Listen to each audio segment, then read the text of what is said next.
up on College Press Box, a missed field goal resulted in a heartbreaking loss for the Horns. But Texas has found its quarterback heading into Big 12 conference play. 2 overtimes and Texas soccer still came away with 0-0. Longhorn volleyball brings brooms to the desert. All that and much more, it's College Press Box.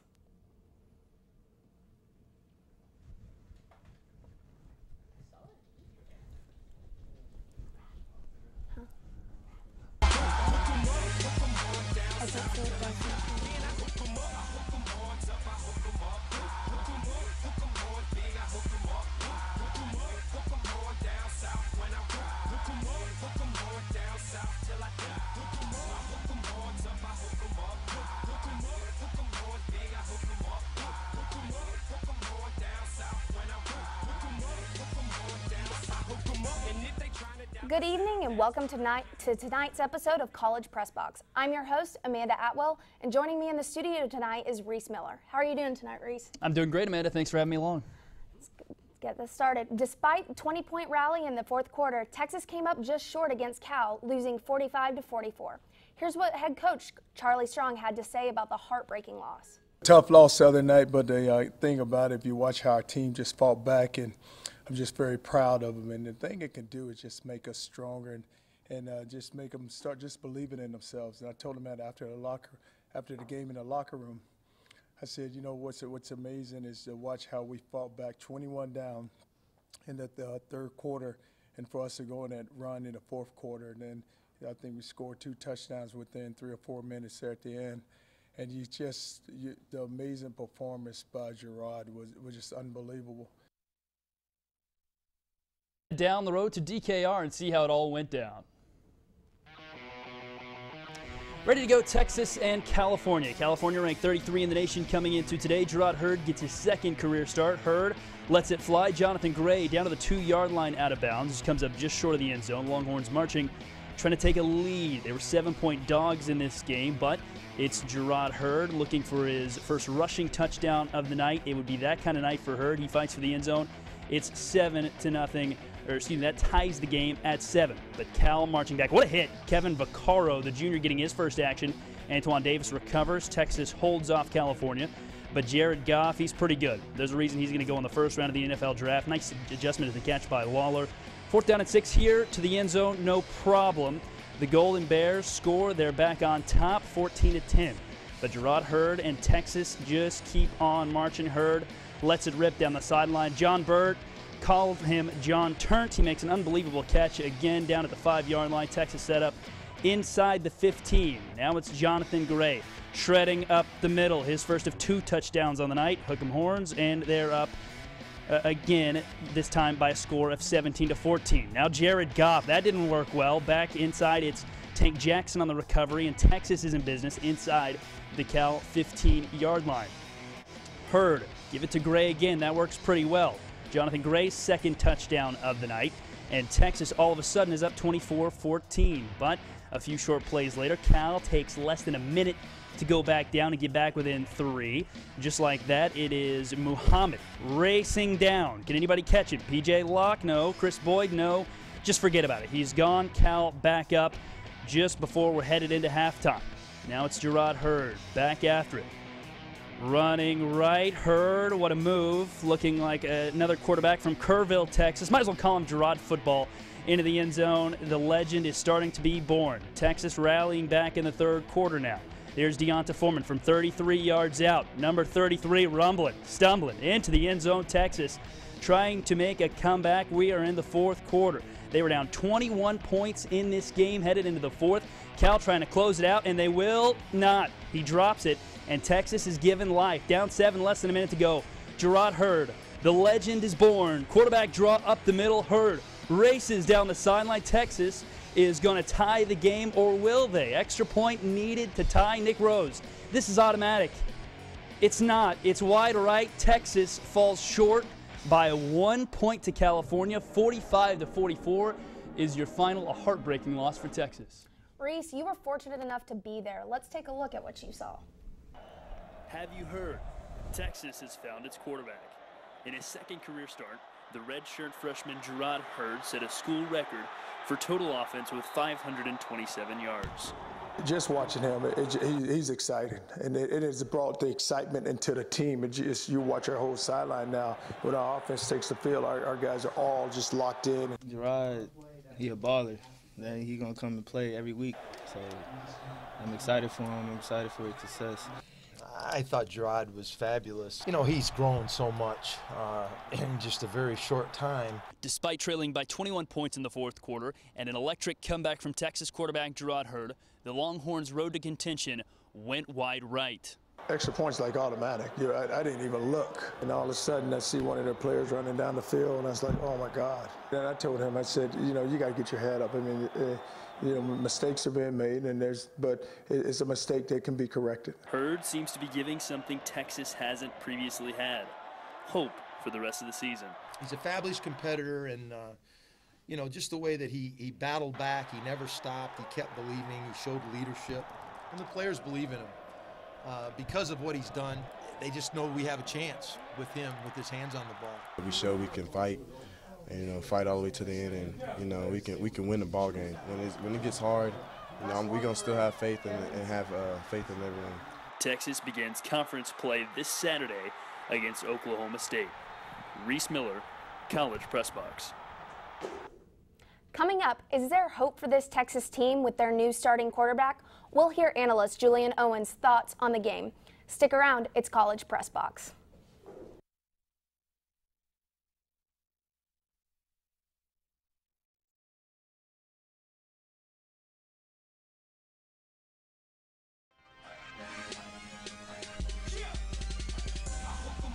Welcome back to College Press Box. The result was not ideal for the Horns this weekend, but their performance may give some hope looking forward to the rest of the season. Joining us tonight is our football analyst, Julien Owens. How you doing, Julien? I'm doing great, Amanda. How about yourself? I'm pretty good. Despite the unfortunate outcome for Texas, this game just pretty much solidified Texas's starting quarterback. What are your thoughts on Gerard Hurd's performance, Julien? Gerard Hurd played like the Gerard Hurd I knew he was going to play when he came into these under 40 acres last year. Everybody was saying they were worried about his performance. They didn't think he was going to be really ready and actually performing very well. And as you can see with these last two games, he's coming phenomenal. Over 494 yards in passing and 240-something yards with rushing is just amazing. Even though he didn't score a passing touchdown this last game, he had 3 rushing touchdowns. So he's a real good dual-threat quarterback. He's really, really great in the pocket. He has a better QB IQ than his predecessor, Tyrone Swoops. So I think that he solidified his career last night. Definitely an improvement in my opinion. What about you, Reese? I mean, think about this. It's his second career start, and he goes for 527 total yards, setting a school record on top of names like Vince Young, Colt McCoy, and the kid's had 2 starts. It's pretty unbelievable. Now, let's pump the brakes here a little bit because Cal's defense will end up being near the bottom of the NCAA most likely. They played nobody. They were terrible last season, giving up over 38 points in every single one of their losses. So Cal's not great defensively, but for Gerard Hurd, what an unbelievable debut against Rice. And then last week, again, he's the first quarterback since Colt McCoy in 2009 to throw for 300, rush for another 100. So it's his job here going forward, and if he plays anything close to that, it's going to be a fun season for Texas fans. Definitely a great start for Hurd. So Texas came back with 20 points in the fourth quarter to have Nick Rose miss a crucial field goal for the Horns. Julien, how do you think Rose's role is going to change for this team? I mean, as much as many fans want to see Rose get lower down in his position, he's not going anywhere. He's basically automatic. It was just a very inconvenient time for him to just go wide right on the kick. Nick Rose last year was 30 for 32, and the year before was 3 for 3. So you can't really say that just because he missed one field goal in the most opportune moment he needed to get this goal to kick him off. He's really great. His field goal percentage-wise, conversion rate is really great as well. You just can't get rid of him over a very missed opportune moment for him. I think just keep him there, just try to keep him motivated, don't try to turn him down, and just keep that momentum going. And obviously one day he will make that opportune moment come back. Yeah, I definitely agree with that. I think it's a terrible mistake for him. How about you, Reese? Yeah, I'm agreeing with Julien here. He's not going anywhere. He's the starter. He's a senior. He's got an absolute boot of a leg with a career long of 52. But this is really the issue with him. He can kick for any sort of distance you want. We saw 70 yards in the viral video. He can do backflips and kick field goals, whatever you want. But extra points are a problem. He missed 2 last year, missed 1 this year in the most critical of moments. Charlie Strong has said he gets nervous in those big moments, so he's not going anywhere, but it's definitely a concern for Texas going forward. Yeah. Here's what Charlie Strong had to say about the mistake. First time I saw a team that really actually took a loss the way they should take it, and it hurt a lot of the players. So after the game, even on Saturday night, I'm walking back through the locker room, and he's still sitting in there. So I sat down with him, and we sat in there and talked about, 12:30, 1 o'clock, and then I said to him, there's going to be battles in life, and there's going to be struggles in life, and adversity is going to happen to you in life, and it's over with. So you can't relive this moment. You know what's going to happen. We're going to get an opportunity. It's going to be a tight game down the stretch here, and you're going to go out there and you're going to go bang a 50-yarder, and we're going to go win the game. If Texas was confident about one thing coming into this season, it was their top-ranked defense. After the first 3 games, what do you think about this performance, Julien? To be honest with you, I feel like this defense has really did disappoint me. Against Notre Dame, I thought it was just going to be a no for shame, like they were going to get their butts handed to them just because it was Notre Dame. You thought Notre Dame was going to be one of the favorites to go into the college football playoff. But as these previous 2 games showed you, it's just they cannot get off the field. 3rd down conversion rate, like beating the team offense off 3rd down conversion rate is just horrible. And over 200 yards plus every game is just not going to keep the cut. Defense needs to start actually getting blows. They're actually doing very well on the turnover differential, though. They're getting forced fumbles, they're getting interceptions. So overall, like if they get an opportune moment, they can do that. But as far as keeping themselves off the field, they need to really work on that so they can get Gerard Hurd in the offense to actually do something on the field. If they just can get those conversion rates down, it'll be great for a long points defense. Yeah, I definitely think they have some standout players on the defense. They just need to stop making mistakes. What are your thoughts on this, Reese? It's definitely a concern. In years past, it's been, especially last season, the defense performed, the offense lagged behind. This year it seems to be quite the opposite, especially last week. You look at just the running game alone, 288 yards versus Cal, and Cal didn't have their top running back. That's a problem. Rice ran it down Texas's throats, and I would expect to see every team to try to do that until Texas tries to make an adjustment. Now, Charlie Strong's a defensive guy. Vance Bedford's an outstanding defensive coordinator, and keep in mind, at one point, there were 7 freshmen on that field. So this defense is going to improve, but it's a matter of when and how bad is it until they do. Here's Charlie Strong's thoughts on the defensive performance. You have to make a team drive the ball, and we didn't make them drive the ball. It was the big plays that, whether it be a pass or a run, and that's what got us, and that can't happen. Because if anything, and I tell them all the time, listen, make it a 11, 12 play drive, and see if they're patient enough to do it. Now, if they can strike in 3 or 4 plays, I mean, you look at us on offense, that's what we're doing. I mean, Gerard's running around, and we're striking in 3 or 4 plays, so that's putting pressure back on the defense. All this said, Texas is facing number 24 Oklahoma State this week. What are you thinking we'll see from this transitioning Texas team, Julien? I see a dual threat quarterback basically running the passing and rushing game.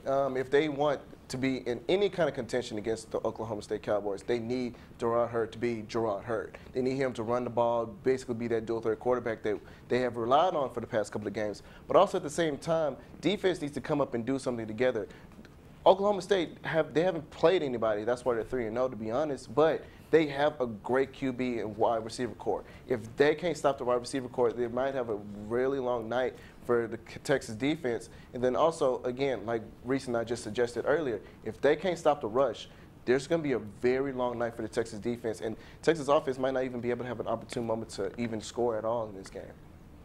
Yeah, I definitely agree with that. You need to capitalize on your chances and really utilize Hurd for all he's worth. What are you thinking, Reese? Oklahoma State ranks #1 in turnover differential, so that's a problem right there because Texas has struggled with that at times like last week, especially you saw at the end of the half with an interception by Gerard Hurd, then in the third quarter with a fumble.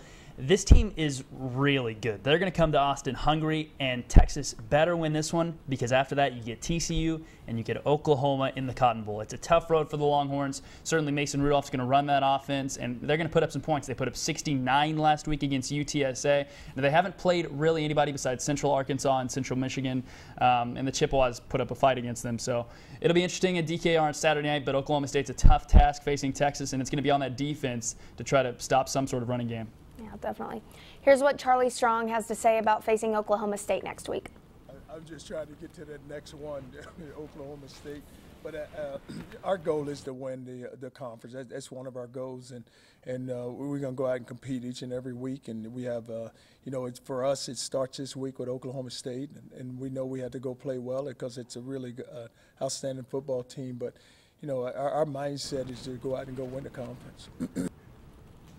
Depressing loss this weekend, but hope for the season with Gerard Hurd at starting QB.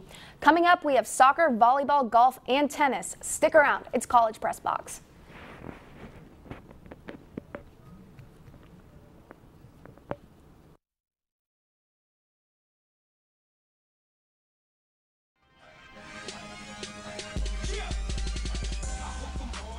Welcome back to College Press Box. Thanks for sticking with us tonight. Busy weekend for Texas sports, starting off with soccer's double overtime tie.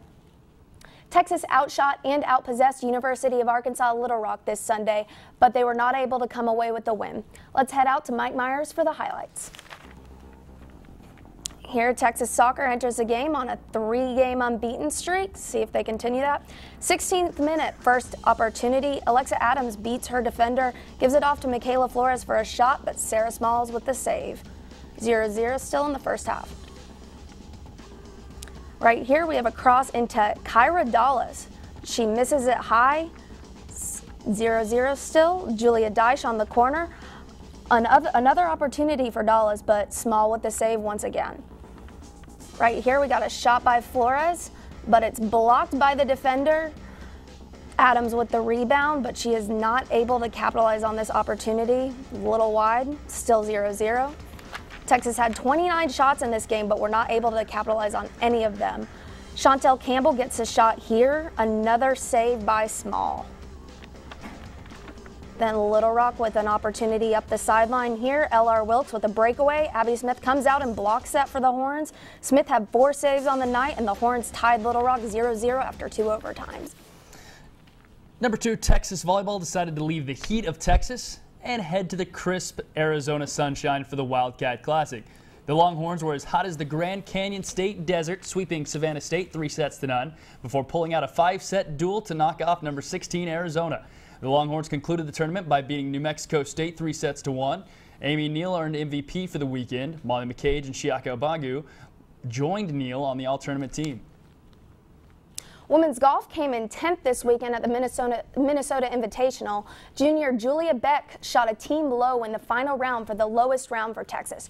She finished in a tie with teammate Haley Mills in 30th place. Coach Ryan Murphy says the course tested every part of the team's game and will serve them well going forward. The number 2 men's golf team took a swing at the Olympia Fields Fighting Illini Invitational, ultimately finishing 8th.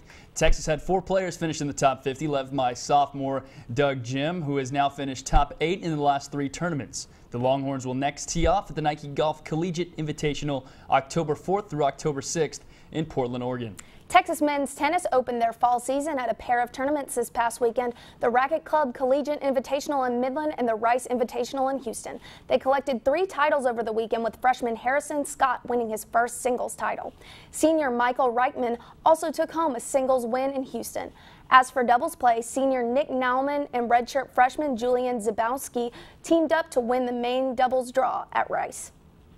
Coming up, we'll see what we have coming in sports this week on the 40 Acres. Stick around, it's College Press Box.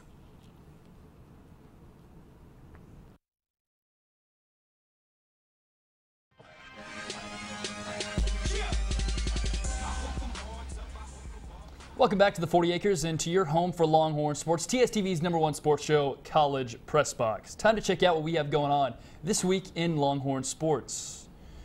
How about Wednesday, volleyball versus TCU? Start a Big 12 play. That's 7 o'clock on LHN at Gregory Gym. Thursday through Sunday, it's men's tennis in the Porsche Napa Valley Tennis Classic. Friday on the 25th, we have men's swim and diving white swimmage. Volleyball is at WVU at 5 p.m. Soccer at WVU at 6 p.m. Saturday on the 28th, it's football versus Oklahoma State, starting off with Big 12 play for them. And track and field is in action at the Texas A&M Invitational. But before we go, a tweet from Mike Finger, a writer for the San Antonio Express News, covers the Longhorns, talking about how Gerard Hurd can sometimes be mistaken. He says people confuse me with point guard Isaiah Taylor for Texas, if you're wondering how far the popularity of Texas QBs has slipped. So people don't even know it's Gerard Hurd. They think it's basketball. I will tell you, if he continues to perform at that level, people will be confusing Isaiah Taylor for Gerard Hurd, unfortunately for Isaiah. I'm thinking people will remember him from now on. I mean, people probably trying to forget Tyrone Swoops at this point, so probably be good if we have a new QB to remember. So, any exciting plans for you this weekend, Reese? I will be at Oklahoma State. We've got some possible Texas club hockey coming up to a different side of TSTV perhaps. So it's going to be a fun weekend. We've got NFL back in action, college football. We got a day game, so we get to go to DKR during the day, report on it, get our stuff done, watch football at night. It's going to be an outstanding weekend, although it's only Monday, so it's kind of depressing to think about how far away it is. What are you thinking about these predictions for Oklahoma State? What are you thinking the Longhorns are going to do? We'll see. It's tough to tell. It depends if Texas is able to stop the run. I think the offense is going to be able to do some things. Oklahoma State did not look great against Central Michigan. They really turned it on against UTSA, but everybody believes in Mason Rudolph for beating Oklahoma last year. Hasn't really shown me much to start this season. It's going to be on the Texas defense to see what they can do, because I think that Texas offense is going to put up points against a defense that wasn't great last year. It is veteran and has a lot of experience this year, but I think they're going to struggle defensively to stop Texas. So could be another old-fashioned Big 12 shootout.